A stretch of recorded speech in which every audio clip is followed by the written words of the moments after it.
Hello, I'm Jennifer, Hello, good morning. I'm Reed. and we're here with our daughter Angeline for another Faith at Home listening practice. Yes, it's summer, so Angeline is home. Would you say hi? Hi. There. Thank you. We're here today to listen to Psalm 18 from the Message. We're using the verses 7 through 19 to help us as we practice our listening. And in that listening, we're listening both for what God might be speaking to us right now, but also for those things in our lives that might need to be healed because they get in the way of us being able to listen. Mm-hmm. Yes. So we'll read Psalm 18. 18? 18. 18. Psalm 18. I'll start. Earth wobbles and lurches. Huge mountains shake like leaves, quake like aspen leaves because of God's rage. God's nostrils flare, bellowing smoke. God's mouth spits fire. Tongues of fire dart in and out. God lowers the sky. God steps down. Under God's feet, an abyss opens up. God's riding a winged creature, swift on wind wings. Now God's wrapped in a trench coat of black cloud darkness. But God's cloud brightness bursts through, spraying hailstones and fireballs. Then God thundered out of heaven. The high God gave a great shout, spraying hailstones and fireballs. God shoots arrows, pandemonium.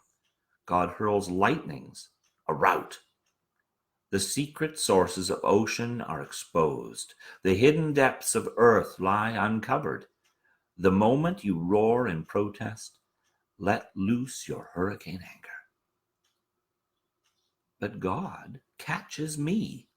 Reached all the way from sky to sea. God pulled me out of that ocean of hate, that enemy chaos, the void in which I was drowning. They hit me when I was down. But God stuck by me. God stood me up on a wide open field.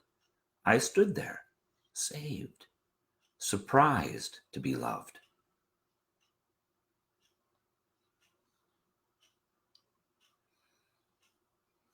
So what catches my attention in those verses first is the thought of the thunderstorm. That's what I hear in those descriptions. We've had quite a few spectacular thunderstorms in our part of the world over the last few weeks. And the other night, there was a storm where the lightning was running. Normally I see it going up and down, but the other day it was running horizontally. And a number of people posted great videos on Facebook of those experiences. So that's what catches my attention is the thunder, the lightning, the boom, and imagining where God might be in that with us. Yeah, I think I was also struck by a lot of those images. Like they're very powerful. It's this great God who normally we don't think of as present in that way. God is present, but is quiet and gentle and sort of in the background of it. This is God stepping out in power. The way we, on movies or something, a God comes and sort of like that, and it's shocking. And yes, this idea of God's power. God is powerful and rarely uses it in that way. In my experience, I don't think of God as striking the earth or becoming, as it implies, anger because of wickedness or evil behaviors of people. Yeah.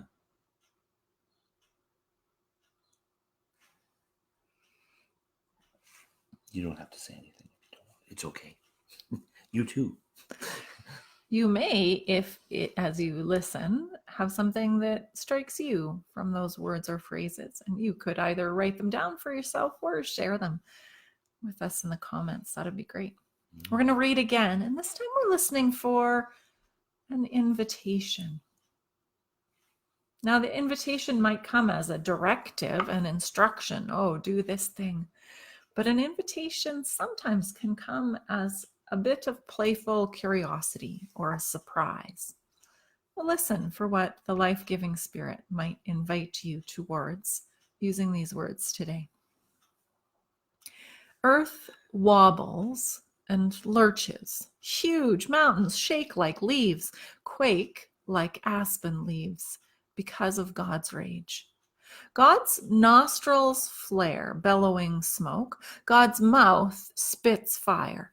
Tongues of fire dart in and out. God lowers the sky. God steps down. Under God's feet, an abyss opens up. God's riding a winged creature, swift on wind wings. Now God's wrapped in a trench coat of black cloud darkness. But God's cloud brightness bursts through, spraying hailstones and fireballs. Then God thundered out of heaven. The high God gave a great shout, spraying hailstones and fireballs. God shoots arrows, pandemonium. God hurls lightnings, a rout. The secret sources of ocean are exposed. The hidden depths of earth lie uncovered. The moment you roar in protest, let loose your hurricane anger. But God catches me.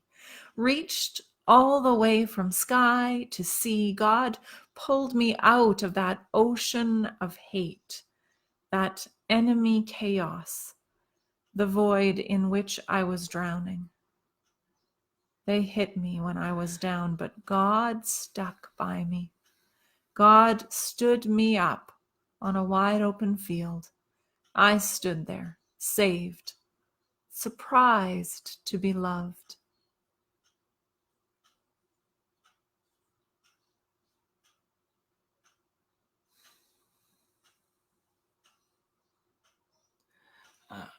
This invitation, I think, for me is when I got this great, powerful God, all that stuff, and then God reaches all the way down. All I could think of, it just came to my mind, this idea of this one actually right here.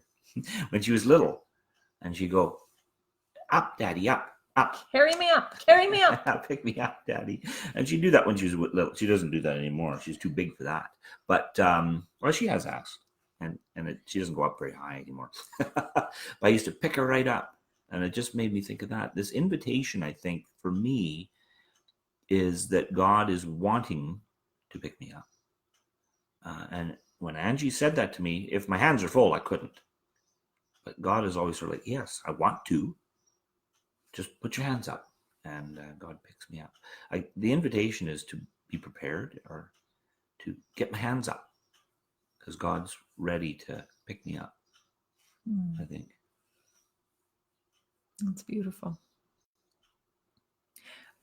The invitation for me comes out of the words about the hidden depths being uncovered and the secret sources being exposed. And that in those, when the hidden depths are uncovered and the secret sources are exposed, the enemy chaos is dissipated and removed. So God, in the first part, God reveals the sources of those things in me and invites me to let them go, to let the chaos go, to let those experiences of feeling like I'm drowning and what might cause me to drown, to let them go and to be present to the healing that God is at work doing. Yeah.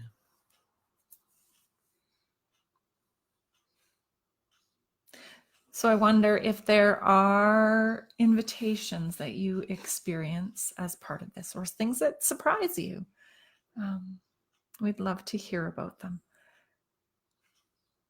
And I hope that you too will be able to walk through that cycle of noticing and feeling those spaces in your life where there's chaos and a thunderstorm of great proportions, and God powerful but also, God, gentle and ready to pick us up and to stand us up and love us, surprise us with love. We'll Thanks. see you next time. See you next time.